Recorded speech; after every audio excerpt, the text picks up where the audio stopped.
Hello, मैं स्वागत करता हूँ मेरे चैनल इलेक्ट्रिकल जीनी में। मेरा नाम है अभिषेक ठाकुर। आज जो हम 663 के पार्ट नंबर 2 के बारे में बात करेंगे, जहाँ पर कि हमारा 31 से लेकर 60 तक जो है हम क्वेश्चन को डिस्कस करेंगे। तो सबसे पहले अगर हमारा पहला 31 क्वेश्चन नंबर की बात करते हैं, the EMF induce in a conductor rotating in a bipolar field. तो इसमें क्या है कि EMF जो है इंड्यूस है वो हमारे AC में होगी, तो 31 का A हो जाएगा, क्योंकि हमें पता है E = N d∅dt। तो इसमें जो है चेंजिंग फ्लक्स जो है हमें देखने को मिलता है AC के केस में, तो जिसके थ्रू हम जो है इंड्यूस EMF को जो है पैदा कर सकते हैं।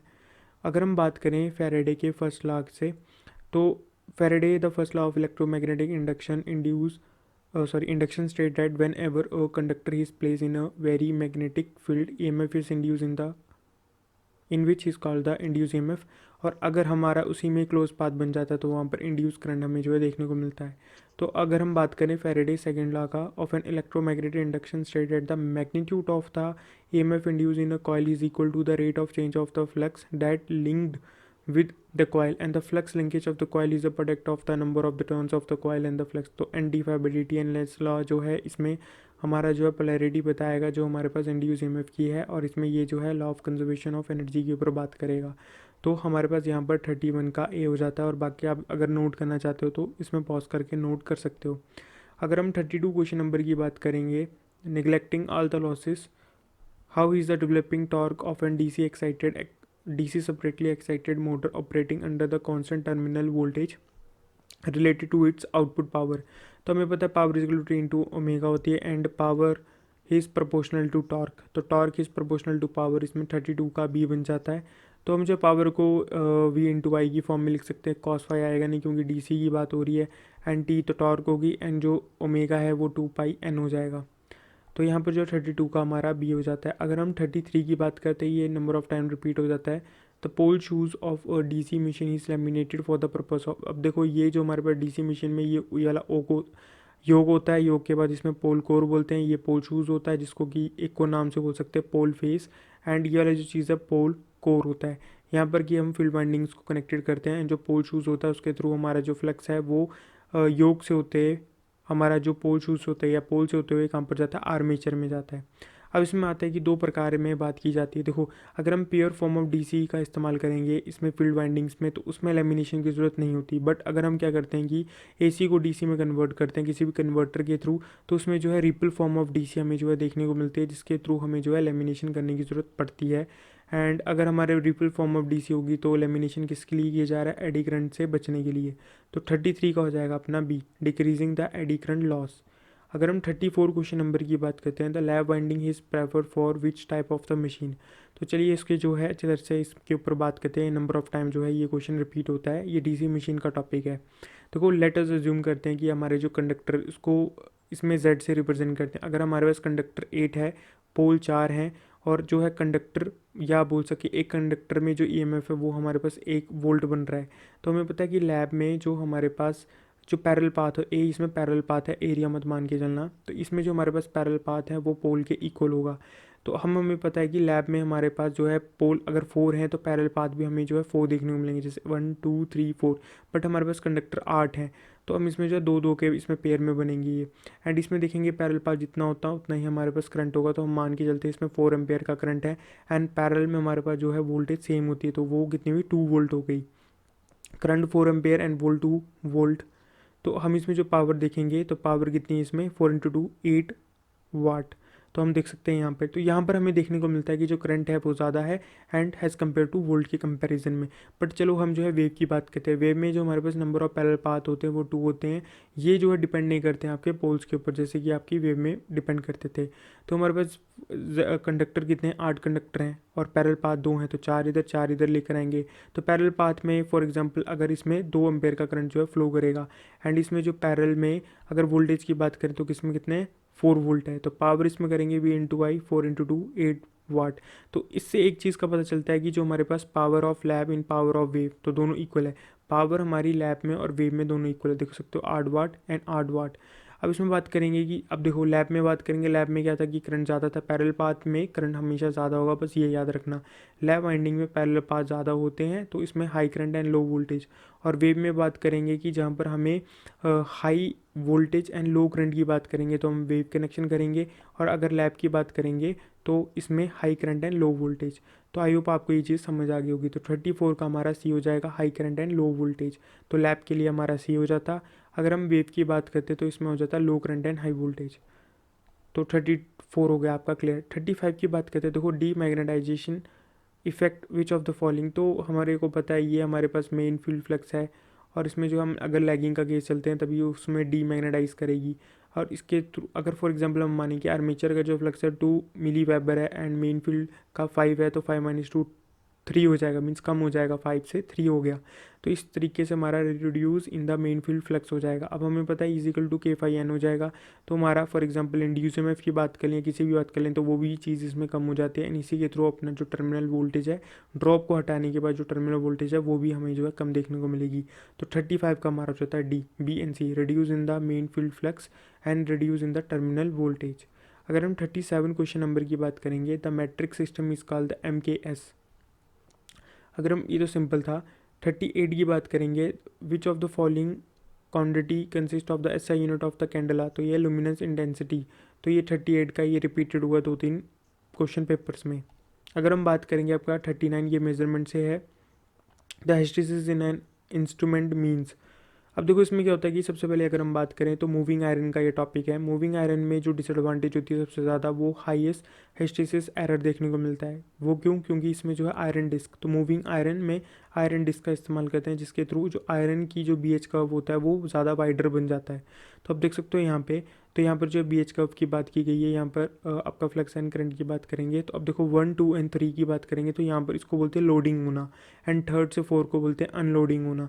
अगर फॉर एग्जांपल अगर 1 एम्पेयर की बात करेंगे तो 1 एम्पेयर में फ्लक्स एक यहाँ पर बनेगा, इस पॉइंट में एक, इस पॉइंट में फ्लक्स बनेगा। मीन्स यहाँ पर क्या है कि जब भी आपका लोडिंग होता है तो हमारी जो रीडिंग है वो कम देखने को मिलती है, और जब अनलोडिंग के समय में जो फ्लक्स होता है वो ज़्यादा हो जाता है, जिसके थ्रू हमारी अनलोडिंग के समय में जो रीडिंग है वो ज़्यादा देखने को मिलती है। अगर आपको ये समझ नहीं आ रहा है तो उसको सिंपल रट्टा मार लेना। तो इसमें अगर हम इस चीज़ को ख़त्म करने के लिए, मीन्स आयरन की वजह से जो प्रॉब्लम हो रही थी, तो इसके लिए हम निकल आयरन के अलॉय का जो है इस्तेमाल किया जाता है यहाँ पे। तो इसमें जो 39 का हो जाएगा, change in the same reading when the input is first increase and then reduce. तो इसी की बात हो रहा है, लोडिंग एंड अनलोडिंग की वजह से जो आपकी रीडिंग्स है स्टार्टिंग में ज़्यादा देखने को मिलेगी, कम देखने को मिलेगी, और फिर ज़्यादा देखने को मिलती है अनलोडिंग के समय में। अगर हम अपना 40 की बात करेंगे तो chemical effect of the current is use in number of time repeat हुआ इंपॉर्टेंट है। तो इसमें DC एम्पेयर आवर मीटर का जो है इस्तेमाल किया जा रहा है। अगर हम 41 क्वेश्चन नंबर की बात करेंगे, the most suitable primary standard for the frequency. देखो ये टाइम एंड फ्रिक्वेंसी के कुछ स्टैंडर्ड्स हैं, तो इसमें इसका 41 का डी है, तो रट्टा मारने वाला है, आया तो आया, नहीं आया तो जय राम जी की। अगर हम 42 की बात करेंगे, the substance having permittivity less than the permeability of the free space are known as. ये आपका 912 में भी सेम ऐसा ही क्वेश्चन रिपीट हुआ था। तो इसमें आपका डायमैग्नेटिक मटेरियल्स हैं। अब देखो डायमैग्नेटिक की बात करते हैं, तो the substance which are weekly magnetise and when placed in external magnetic field is called the diamagnetic materials. मतलब अगर मैं अपनी भाषा में बात करूँ तो डायमैग्नेटिक मटेरियल्स वो मैग्नेटिक मटेरियल्स होते हैं जिसमें कि एक्सटर्नल मैग्नेटिक फील्ड का कोई भी प्रभाव नहीं बनता है। अगर इसमें डाइपोल्स होंगे तो डाइपोल्स जैसे हैं इस मटेरियल के वैसे ही रहेंगे। अगर एक्सटर्नल मैग्नेटिक फील्ड लगाने के बाद जो क्या होता है कि ज़्यादातर जो डाइपोल्स होते हैं वो उसी फील्ड की तरीके डायरेक्शन में हो जाते हैं, बट इसमें ऐसा चीज़ नहीं देखने को मिलता है। बट इसमें जो अगर हम बात करें एग्जांपल जैसे कॉपर, बट इसमें क्या है कि कॉपर, पैरा और डाया, कभी कभी आप नेट में सर्च करोगे तो कॉपर पैरा में भी दिखाया जाता है और डाया में भी दिखाया जाता है। एंड अगर क्वेश्चन आ जाता है कि इसमें कॉपर किस में, तो ये अब जहाँ से क्वेश्चन उठाया जाएगा तो उसी के हिसाब से उसका आंसर देना पड़ेगा। तो इसमें थोड़ी सी कन्फ्यूजन होती है कॉपर में। अगर आपको पता है ये डाया में पैरा में, तो कमेंट सेक्शन में आप मेरे को बता सकते हो कि आपको क्या लगता है ये किस में है, क्योंकि मैंने आधों में डाया में भी देखा है नेट में और एक पैरा में भी देखा है। बट इसमें जो इसकी थोड़ी और एग्जांपल जैसे lead, gold, silver, zinc, antimony and bismuth, ये जो एग्जांपल्स है ना एंटीमनी, बिस्मथ एंड जिंक वाली, ये आपका 829 के क्वेश्चन पेपर में ये क्वेश्चन, ये एग्जाम्पलें रिपीट हुई थी और ये इंपॉर्टेंट क्वेश्चन बन जाता है जिंक, एंटीमनी एंड बिस्मथ का। तो 42 का हो जाएगा आपका डायमैग्नेटिक मटीरियल्स। अगर हम इसमें 43 की बात करेंगे, इसकी एप्लीकेशन है degaussing is a process of, तो demagnetising the metallic part. तो 43 का सी रट्टा मारने वाली चीज़ है। अगर हम 44 फिर से रट्टा मारने वाली चीज़ है, the Bohr magneton is a unit of the permanent dipole movement due to spin. अगर ये आता है आपके पेपर में तो आप इसको जो है रट्टा मार लेना एंड टिक कर लेना। अगर हम 45 की बात करेंगे, two different isotopes of an elements having different, ये आपका 9th एंड 10th को क्वेश्चन उठा के यहाँ पर डाल दिया है। तो ये अगर हम इसमें बात करेंगे, देखो यहाँ पर ए जो है एटॉमिक नंबर है, बी इसमें एटॉमिक मास है। एटॉमिक नंबर में प्रोटॉन एंड इलेक्ट्रॉन दोनों सेम होते हैं। तो अगर हम आइसोटोप्स की बात करेंगे तो आइसोटोप्स की एग्जांपल्स ये हैं जिसमें कि आपका सेम एटॉमिक नंबर देखने को मिलेगा, जैसे 1 1 1 1 दैट इज़ एटॉमिक नंबर, और डिफरेंट अब में जो है एटॉमिक मास देखने को मिलेगा। ये आप अपने नोट्स में लिख सकते हैं। अगर हम आइसोबार्स की बात करेंगे तो आइसोबार में हमारे पास जो है same atomic mass 40 and different atomic number, जैसे 18 19 20, ठीक है। एंड आइसोटोन्स की बात करेंगे जिसमें क्या होता है कि आपका सेम नंबर ऑफ न्यूट्रॉन्स हमें देखने को मिलता है और different atomic number and mass. देख सकते हो कि जो नंबर ऑफ न्यूट्रॉन होता है वो मास माइनस ऑफ एटॉमिक नंबर। तो एटॉमिक मास और एटॉमिक नंबर करेंगे means 14 minus of 6, 15 minus of 7 and 16 minus of 8। तो आप देख सकते हो यहाँ पर जो है इनका जो न्यूट्रॉन है वो सेम देखने को मिलते हैं, तो इसको बोलते हैं आइसोटोन्स। एंड इस क्वेश्चन में अगर हम आइसोटोप्स की बात करेंगे तो यहाँ पर क्या है आपका, और क्या मिलते हैं इसमें डिफरेंट, तो डिफरेंट इसमें मिलते हैं, अरे इसमें क्या कर दिया, टू डिफरेंट आइसोटोप्स, आइसोटोप्स में हैविंग अ डिफरेंट, तो इसमें एटॉमिक मास होता है, इसमें एटॉमिक मास होता है जैसे देखा जाए ना 45 का, क्योंकि आइसोटोप्स की बात हुई है। तो आप थोड़ा देख लेना इसका ना। अगर हम इसमें 46 की बात करेंगे, विच of the following material he is commonly use for making the magnetic recording tapes, तो इसमें जो है फेरिक ऑक्साइड का इस्तेमाल करना पड़ता है, ये रट्टा मार लो, ये इंपॉर्टेंट बन जाता है। अगर हम what is the angle between the pole and the stay, तो कोई ये पोल है, स्टे वायर है, स्टे वायर इसको जो है एक तरीके से इसको अपनी जगह में रखने के लिए सपोर्ट करती है ये जो स्टे वायर है। तो यहाँ पर जो इसका बोला कि पोल और स्टे वायर के बीच में कितना एंगल है, तो यहाँ पर 30 डिग्री का एंगल जो है हमें 30 डिग्री का एंगल देखने को मिलता है। तो 47 का ए। अगर हम 48 की बात करेंगे, how many earth connections are required for a motor frame has per the E rule 61। अब देखो रूल कौन याद करें, बट अगर ये रिपीट होता है तो टू सेपरेट एंड डिस्टिंक्स का जो है इसमें 48 का बी आंसर को जो देख लेना। रूल्स में से देखो एक आया तो एक क्वेश्चन वरना नहीं आएगा। अगर आपके पास समय कम होता है अगर एग्ज़ाम से पहले तो आप इसको स्किप भी कर सकते हो रूल्स को ज़्यादातर, पर कुछ इंपॉर्टेंट देख लेना, जैसे कि आपका जो ओवरहेड लाइंस और स्ट्रीट में स्ट्रीट होते हैं उसमें कितना डिस्टेंस होता है, ये सारा कुछ थोड़ा एग्जांपल देख लेना इनका। अगर 49 की बात करेंगे, how he is the blast resistance connected with the choke, तो ये आप देख सकते हो ये ब्लास्ट रेजिस्टेंस है, ये सीरीज़ के साथ काम करता है। तो आप मेरे को कमेंट सेक्शन में बताओ कि जो ब्लास्ट है वो क्या काम करता है, इसमें हम जो है कौन से प्रकार की कोटिंग का इस्तेमाल करते हैं ट्यूब्स में, इलेक्ट्रोड जो हैं इसमें या कैथोड जैसे बताया इलेक्ट्रोड्स, ये किसके बने होते हैं। इसमें आप जो बता सकते हो कि जो इसमें स्टार्टर है उसका क्या काम होता है, कैपेसिटर इसके क्रॉस में क्यों लगाया जाता है। अगर आपको ये पता है तो कृपा करके आप जो है थोड़ा कष्ट कीजिए एंड कमेंट सेक्शन में जो है इनके बारे में पूरी इन्फॉर्मेशन दीजिए। अगर जो इसमें जो है अच्छी तरह से इन्फॉर्मेशन देगा तो अगली वीडियो में मैं उसका स्क्रीनशॉट जो है लगाऊंगा और उसको जो है एक धन्यवाद बोलूँगा कि आपने जो है कष्ट किया और आपने जो है कमेंट सेक्शन में लिखा। जो जो लिखेगा उनके सबके जो है कमेंट डाल देंगे, क्योंकि ये अपना ही चैनल है और जैसे मर्जी हम इसको जो है चला सकते हैं। तो आप इसको लिखोगे तो मैं अगली बार अगली जो वीडियो है इसका पार्ट नंबर 3 वहाँ पर आपके जो है कमेंट सेक्शन को बताऊँगा, शो करूँगा। अगर हम 50 की बात करेंगे, what is a specification of the GI earth plates की बात करेंगे, तो 50 का इसमें हो जाएगा आपका GI प्लेट्स के लिए 60 centimetre 60 centimetre into 6 mm and copper plates के लिए 3.5 mm। अगर हम 51 की बात करेंगे, which type of the cable does not required of the bedding, तो इसमें PVC केबल्स में बेडिंग का इस्तेमाल नहीं किया जाता। तो अगर हम थोड़ी केबल्स के बारे में बात करेंगे, ये कंडक्टर्स हो गए, ये पेपर की इंसुलेशन होगी, लेड शीट हो गया, बेडिंग होगी, आर्मरिंग हो गई एंड सर्विंग हो गया। अगर इसमें मेटेलिक शीट की बात करेंगे जो कि लेड या एल्यूमिनियम की बनी होगी, तो इसका क्या काम है, to protect from the gases liquids and moisture इसमें इंपॉर्टेंट रोल निभाता है, ये क्वेश्चन में पूछा जाता है। अगर हम बेडिंग की बात करेंगे तो फाइबर हेजन्स एंड जूट की बनी होगी जो कि प्रोटेक्ट करेगी कोरोजन से, ये भी इंपॉर्टेंट क्वेश्चन बन जाता है। अगर हम आर्मरिंग की बात करेंगे तो आर्मरिंग भी इंपॉर्टेंट क्वेश्चन बन जाता है। तो to provide a mechanical strength provide करता है, किसका बना होता है, galvanise iron steel and steel tape, important question. And serving जो होता है वो भी आपका फाइबर हेजन्स एंड जूट की बनी होती है जो प्रोटेक्ट करता है, सॉरी मॉइस्चर नहीं, एटमॉस्फेयर से। ये थोड़ा हटा के एटमॉस्फेयर कर लेना खुद ही अगर अपने नोट्स बनाने होंगे। तो इसमें 51 का बी। अगर हम 52 की बात करेंगे, what is the maximum distance between the two successive cleats, ये होते हैं क्लीट्स, ये क्लीट्स होती हैं। तो क्लीट्स में जो मैक्सिमम होता है वैसे तो 0.6 मीटर होता है या 60 सेंटीमीटर आप बोल सकते हो, और मिनिमम आप मेरे को कमेंट सेक्शन में बताना सक्सेसिव क्लीट्स के बारे में। अगर हम 53 की बात करेंगे, the sport welding he is use to weld a metal piece whose thickness. अब देखो स्पोर्ट वेल्डिंग्स में इस तरीके से आपको जो है देखने को मिलता है, दोनों तरीके से जो है एक फिक्स इलेक्ट्रोड है एंड यहाँ पर प्रेशर लगाया जाता है।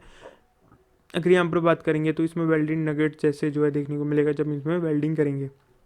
जो इसमें इलेक्ट्रोड्स हैं वो कॉपर या कॉपर के अलॉय के इंपॉर्टेंट क्वेश्चन बन जाता है, पेपर में आता है। और जो इसमें वर्किंग मेटल पीस होता है उसमें 10 से 12 mm की इसमें जो है थिकनेस देखने को मिलती है, और पावर फैक्टर इनका बहुत ज़्यादा पुअर देखने को मिलता है, 0.35 लाख।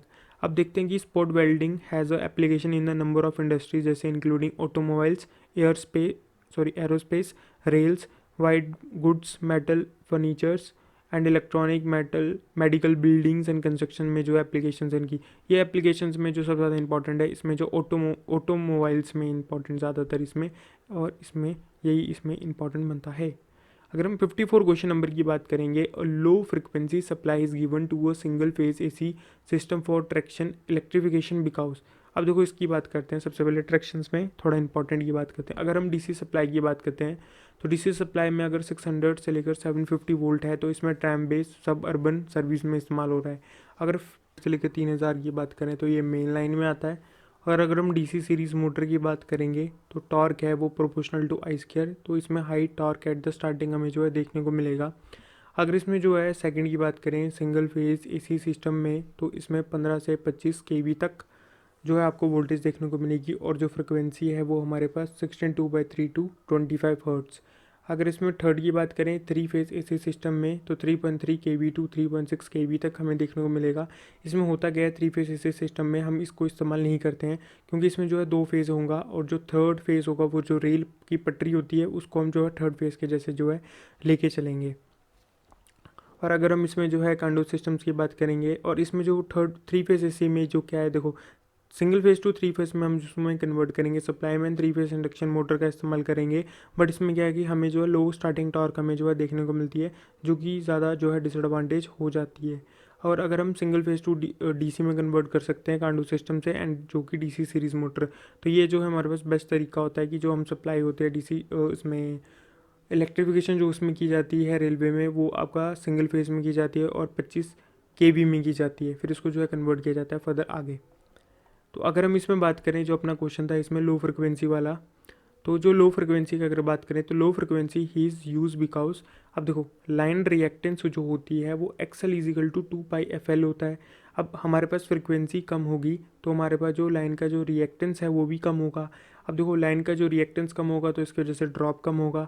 अब ड्रॉप इसमें अगर कम होगा तो इसका मीन्स हम जो है सबस्टेशन, जो दो सबस्टेशन के बीच में जो डिस्टेंस है वो हम जो है ज़्यादा ले सकते हैं, मीन्स 50 to 80 किलोमीटर। अगर हम डीसी सप्लाई की बात करते हैं या हाई एसी की हाई फ्रिक्वेंसी की बात करते हैं तो इसमें कितना होगा 40 किलोमीटर तक होगा मैक्स टू मैक्स।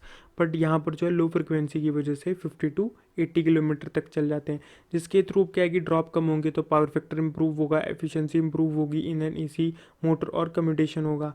और थर्ड की बात करें तो reduce the interference with telephone line. तो यहाँ पर आप देख सकते हो कि इम्प्रूव द कम्यूटेशन हो गया, इंक्रीजिंग द एफिशिएंसीज होगी, और इम्प्रूविंग द पावर फैक्टर हो गया।